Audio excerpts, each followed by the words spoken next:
Tapos na ang mahal na araw pero patuloy pa rin ang kalbaryong kinakaharap ng ilang magsasakas sa Benguet.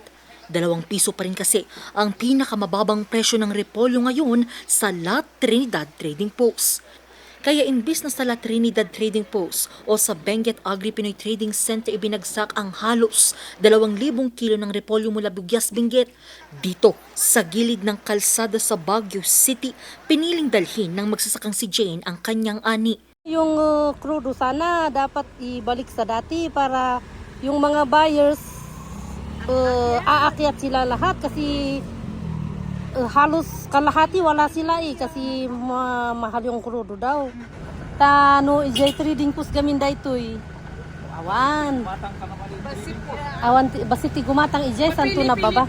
Kung ang ilan pinilit pa ring ibenta, ang iba naman hinayaan na lang itong mabulok sa taniman para maging pataba. Kagaya na lamang ng isang magsasakang ito sa Atok, Benguet na hinayaang mabulok ang aabot sa 50 toneladang repolyo. Ito ngayon ang pasakit na dala-dala ng bawat magsasaka mula Benguet. Nagtitinda hindi para yumaman, kundi para mabuhay. Hindi na bagong problema pero hindi pa rin daw nasusolusyonan. Nagsimula ang kalbaryong ito nang sumirit ang presyo ng petrolyo sa buong bansa. Pero hindi gaya ng mga tsuper na nakakahinga ng maluwag tuwing rollback dahil sa magsasaka, tila rollback rin ang kanilang kita. Matumal po ang bumibili ng mga gulay. So, na-stock lahat dito.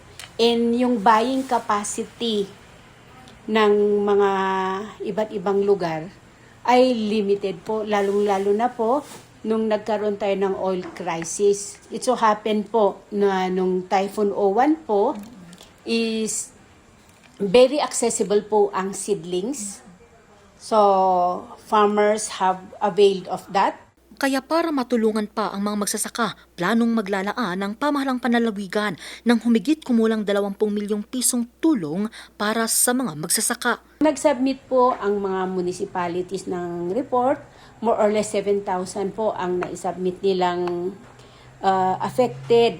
4,000 lang po ang maaasisan ng 20 million na allotment ng Provincial Local Government Unit ng Benguet na manggagaling po sa Provincial Disaster Fund namin. Sa darating na Hunyo, nakatakdang umpisahan ang pamamahagi ng tulong pinansyal para sa mga magsasaka sa Benguet. Nakikipagtulungan na rin ng Department of Agriculture Cordillera sa iba't ibang magsasaka para maibenta ang kanilang mga ani at mabigyan sila ng panibagong pag-asa. Angel Arquero para sa Nation on the Move.